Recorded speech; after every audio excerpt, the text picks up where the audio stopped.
बच्चों बच्चों आज हमारे पास जो है लेक्चर नंबर 11 है। आज के लेक्चर में हमने जो है वो पावर ऑफ लेंस की टर्म को जो है वो स्टडी करना है। पहले बच्चों हम देखते हैं कि इसकी डेफिनेशन क्या है। The reciprocal of focal length is called power of a lens. बच्चों हमने लेंस की जो डेफिनेशंस हैं उसमें से एक डेफिनेशन जो है फोकल लेंथ की पढ़ी थी, जो कि हमारे पास डिस्टेंस है between the lens and point of focus, जहां पे जो है वो रेंज इकट्ठी हो रही है।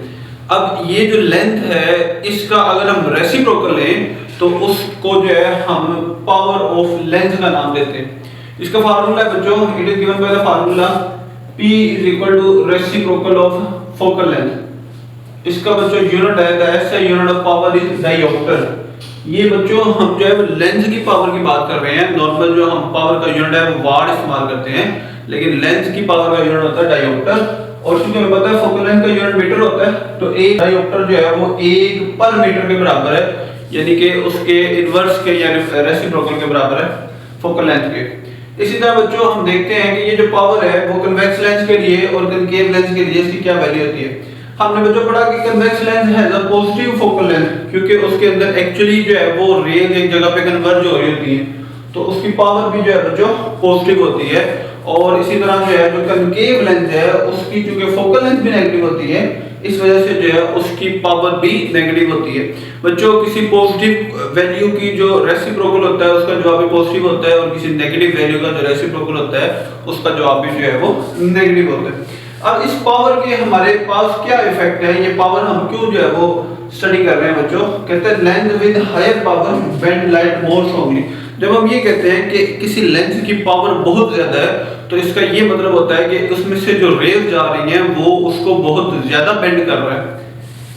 And this concept is important in eye glasses, microscope and optical instrument. ये इंस्ट्रूमेंट के अंदर जो है ये लेंस की पावर का जो है वो बड़ा इंपॉर्टेंट रोल है। ये इंस्ट्रूमेंट बच्चों हम बारी बारी स्टडी करेंगे और उसके अंदर भी हम डिस्कस करेंगे कि किस तरह जो है वो lens of power of lens बढ़ाने से जो है उसके अंदर बेंडिंग इफेक्ट कितना ज्यादा हो रहा है। तो ये बच्चों हमारे पास एक सिंपल सा आसान सा टॉपिक है।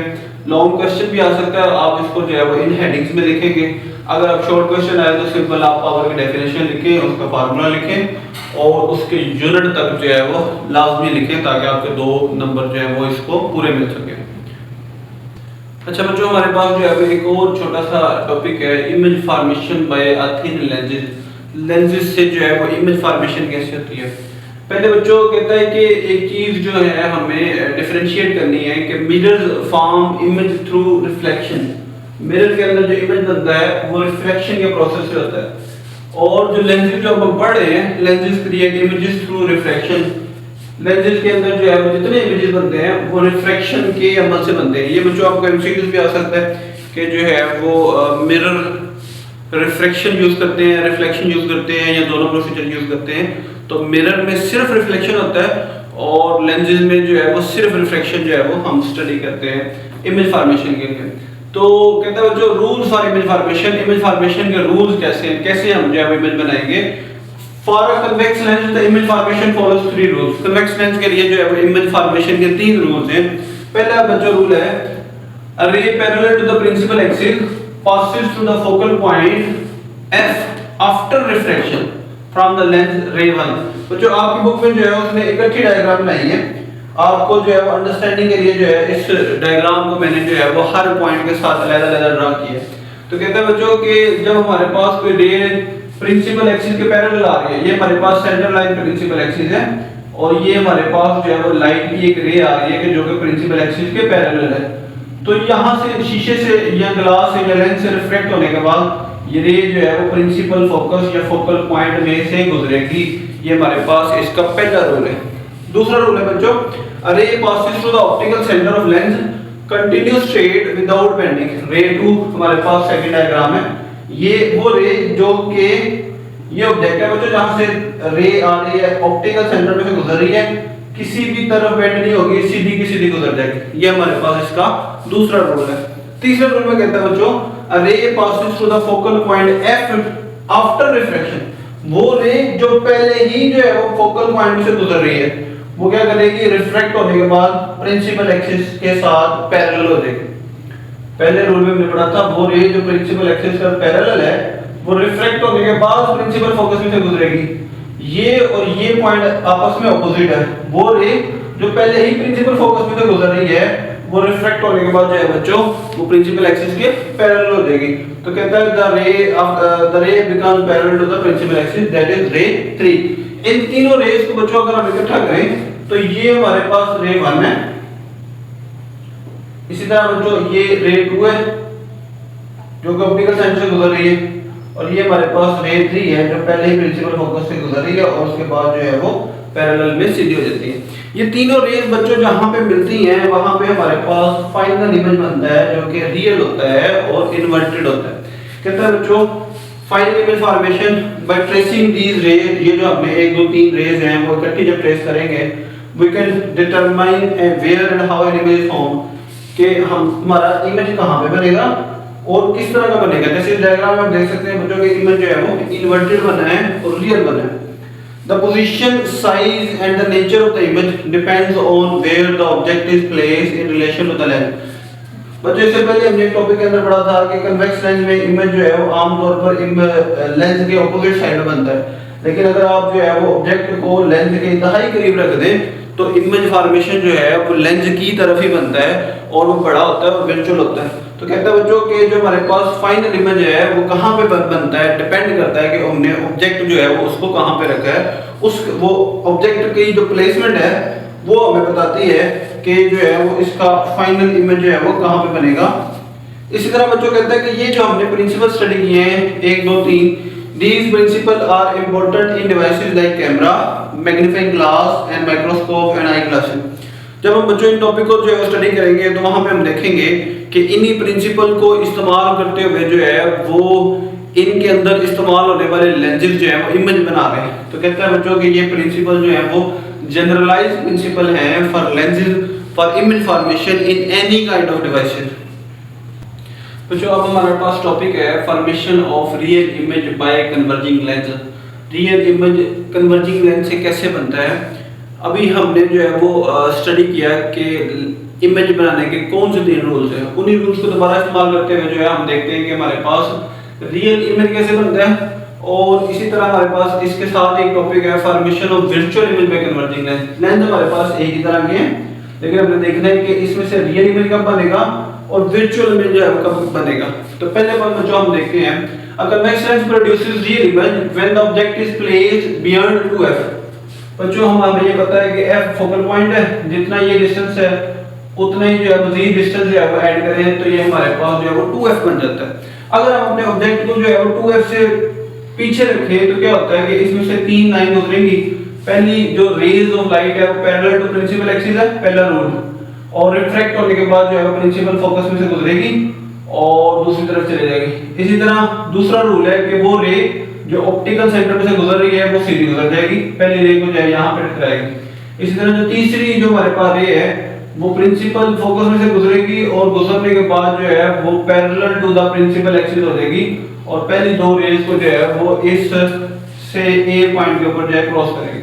अब जहां पे ये तीनों रेज इकट्ठी हो रही है बच्चों, वहां पे हमारे पास जो है वो एक फाइनल इमेज बनेगा। ये इमेज जो है वो रियल इमेज है, ये इन्वर्टेड इमेज है और ये हमारे पास f और 2f के दरमियान बन रहा है। तो कहता है बच्चों the image appears on the opposite side of the lens। Object हमारे पास लेंस के जो है वो लेफ्ट साइड पे और इमेज जो है उसके ऑपोजिट साइड यानी कि राइट साइड पे है।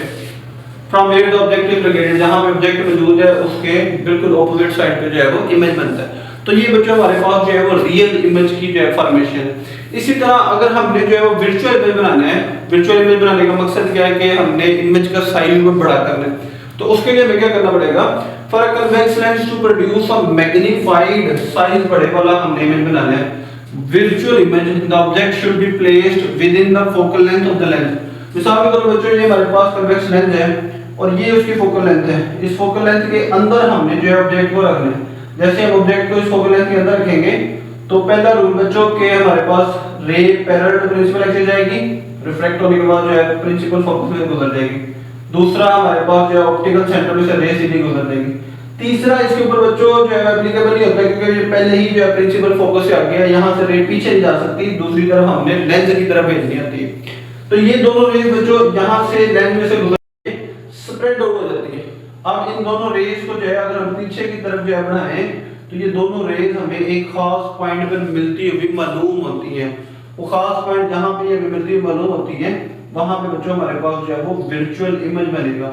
ये जो इमेज बना है बच्चों ये ओरिजिनल ऑब्जेक्ट से साइज में बड़ा है, लेकिन इसकी असल में फॉर्मेशन नहीं हो रही, इस वजह से जो है हम इसको वर्चुअल इमेज का नाम देते हैं। कहता है बच्चों for a convex lens to produce magnified virtual image the object should be placed within the focal length of the lens. Lens की फोकल लेंथ के अंदर ऑब्जेक्ट हमने रखा, पहला step. In this arrangement, the image appears on the same side of the lens as the object. इस arrangement में जिस तरफ ऑब्जेक्ट है लेफ्ट साइड पे है, उसी तरफ इमेज बनेगा, ये भी लेफ्ट साइड पे है। It is upright, ये सीधा बन रहा है, वो इन्वर्टेड था, ये हमारे पास सीधा है। Larger in size, ये बड़ा है, वो उसी साइज का था जिस साइज का ऑब्जेक्ट है। And cannot be projected on the screen as it is virtual. और अगर हमने इस इमेज को जो है वो स्लाइड प्रोजेक्टर से स्क्रीन में प्रोजेक्ट करना है तो ये प्रोजेक्ट नहीं हो सकता, क्योंकि ये असल में वर्चुअल इमेज है, ये असल में इमेज नहीं है जो जिसको फर्दर जो है हम प्रोजेक्ट कर सके।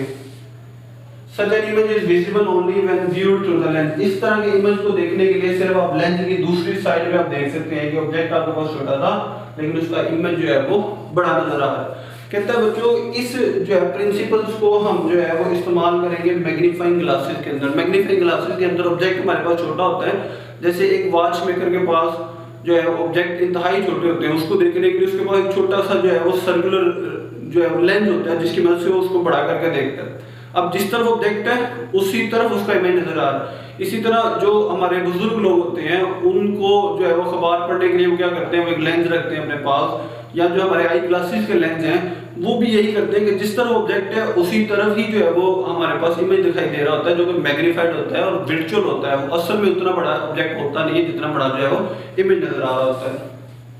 तो जो एक छोटा सा जो है वो टॉपिक है आपकी बुक में जो डिफरेंस के तौर पे जो है उसने टेबल बनाया हुआ है, ये आपको लाजमी तौर पे जो है वो शॉर्ट क्वेश्चन के तौर पे आ सकता है कि what is the difference between real and virtual images. Real images से क्या मुराद है, वर्चुअल इमेज से क्या मुराद है और इन दोनों में क्या डिफरेंस है। पहले बच्चों देखते हैं रियल इमेज क्या होता है। Real image can be displayed और captured on the screen like a bar और सेंसर। रियल इमेज जो है बच्चों चूंकि ये वाकई में ही बनता है तो इसको जो है हम प्रोजेक्ट कर सकते हैं स्क्रीन के ऊपर, जैसे कि एक दीवार के ऊपर जो है वो हम इसको प्रोजेक्ट कर सकते हैं, जैसे कि सिनेमा हॉल वगैरह में होता है।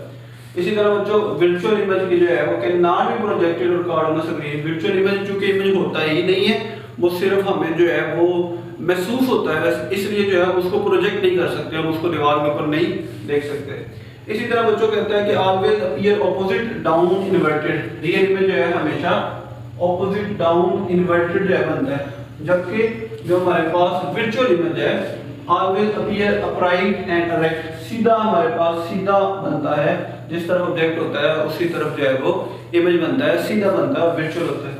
इसी तरह बच्चों हमारे पास थर्ड डिफरेंस है created when light rays actually meet after reflecting और रिफ्रैक्टिंग। ये तब बनता है जब लाइट रेज असल में मिल रही होती है रिफ्लेक्शन या रिफ्लेक्शन के बाद, ठीक है।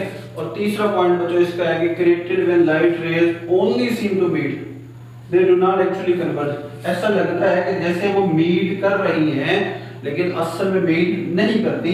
ये हमारे पास जो है बच्चों वर्चुअल इमेज के लिए। फोर्थ पॉइंट है बच्चों the result of actual light rays intersecting. ये इमेज जो है वो वाकई में जब लाइट रेज इंटरसेक्ट कर रही हो मिल रही हो उसके रिजल्ट से बनता है। और वर्चुअल इमेज बच्चों form by the imaginary extension. वो रेज जो कि रेज है नहीं है लेकिन हमने उसको इमेजिनरी तौर पर एक्सटेंड किया हुआ है। ऑफ डाइवर्जिंग लाइट रेज, वो रेज जो कि रिफ्रैक्ट होने के बाद डाइवर्ज हो गई थी लेकिन हमने उसको बैक साइड में जो एक्सटेंशन दी हुई है और जहां पे वो एक्सटेंशन मीट कर रही होती है वहां पे हमारे पास जो है वो वर्चुअल इमेज बनता है। तो ये बच्चों हमारे पास जो है वो रियल इमेज और वर्चुअल इमेज के जो है वो चार डिफरेंसेस हैं जो कि आपको शॉर्ट क्वेश्चन के तौर पे जो है पूछे जा सकते हैं। बच्चों हमारे पास जो है एक और छोटा सा टॉपिक है that is linear magnification. Linear magnification की डेफिनेशन है बच्चों it is the ratio of the height of the image to the height of the object, या हम इसको ये भी पढ़ सकते हैं it is the ratio of the length of the image to the length of the object. कहता है कि जब हम लेंसेज इस्तेमाल करते हैं तो ऑब्जेक्ट का इमेज बनता है, उस इमेज की जो है हमने हाइट कैलकुलेट करनी है उस ऑब्जेक्ट की हमने हाइट कैलकुलेट करनी है और उन दोनों को जो है वो आपस में डिवाइड कर देना है। उसकी जो रेशियो होगी उसको जो है हम लीनियर मैग्नीफिकेशन का नाम देते हैं। या हमने जो है वो ऑब्जेक्ट का डिस्टेंस कैलकुलेट करना है जो मिरर फार्मूले के अंदर पढ़ गए हैं P के साथ, और इमेज का डिस्टेंस कैलकुलेट करना है जो हम जो है वो मिरर फार्मूले में Q के साथ पढ़ गए हैं। और इस Q बटा P को जब डिवाइड करेंगे तो इससे हमारे पास जो वैल्यू आएगी वो हमारे पास जो है वो लीनियर मैग्नीफिकेशन कहलाएगी। लीनियर मैग्नीफिकेशन बच्चों हमें क्या बताती है, इसकी क्या इंपॉर्टेंस है? It indicates how much larger और smaller the image is compared to the object. Magnification का मतलब है बड़ा। लीनियर मैग्नीफिकेशन हमें ये बताती है कि कोई चीज कितनी बड़ी है, या दूसरी फॉर्म में हम कह सकते हैं कि ऑब्जेक्ट कितना छोटा है उससे। तो हमें जो है वो किसी भी इमेज की ऑब्जेक्ट के लिहाज से जो है वो कंपैरिजन बताती है। इसका बच्चों फार्मूला क्या है? Linear magnification is equal to image height बटा ऑब्जेक्ट हाइट। इमेज हाइट को हम h stand for height, I stand for image, h I के साथ, और ऑब्जेक्ट हाइट को h o से जाहिर करते हैं। मिसाल के तौर पर जो हमारे पास ये लेंस है जिसके अंदर जो है ऑब्जेक्ट f और 2f के दरमियान पड़ा हुआ है, इससे तीन रेज जा रही है बच्चों। पहली rays parallel to principal axis, principal focus में गुजरेगी, दूसरी रे ऑप्टिकल सेंटर से गुजरेगी, सीधी चली जाएगी, और तीसरी रे पहले ही ऑप्टिकल फोकस में से गुजरेगी और फिर हमारे पास पैरेलल टू प्रिंसिपल एक्सिस हो जाएगी। जहां पे ये हमारे पास जो रेज मिलेगी वहां पे हमारे पास फाइनल इमेज बन जाएगा जो कि रियल होगा। इस रियल इमेज की हमने हाइट लेनी है hi और इस ऑब्जेक्ट की हाइट से डिवाइड कर देना है। हमारे पास जो वैल्यू आएगी दैट इज मैग्नीफिकेशन।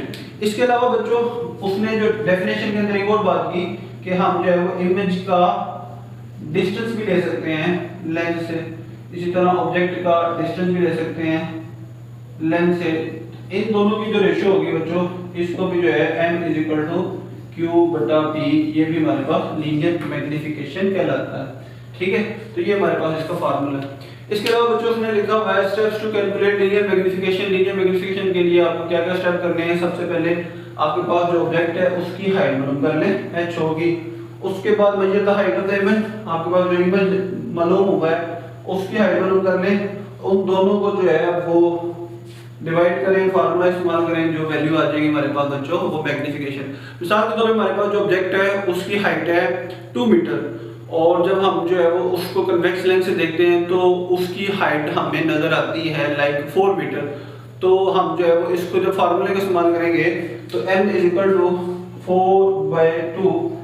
तो इसका मतलब है जो लेंथ हम इस्तेमाल कर रहे हैं वो हमारे ऑब्जेक्ट को 2 गुना बड़ा करके दिखा रहा है। इसको जो है बच्चों हम लीनियर मैग्नीफिकेशन कहते हैं। तो ये बच्चों हमारे पास जो है वो आज का टॉपिक है, लेक्चर नंबर 11 यहाँ पे जो है वो खत्म होता है। इसके बाद जो हमारे पास टॉपिक आ रहे हैं वो उसके अंदर जो है हमने जितनी इमेज फॉर्मेशन की जो है वो डिटेल्स पढ़ी है, जितने लॉज पढ़े हैं जो है वो सारे हम जो है वो अब रियल लाइफ में ये कैमरास के अंदर, ग्लासेस के अंदर मैग्नीफिकेशन कैसे करते हैं वो ऑब्जेक्ट, वो सारे जो है आने वाले टॉपिक के अंदर जो है वो स्टडी करेंगे।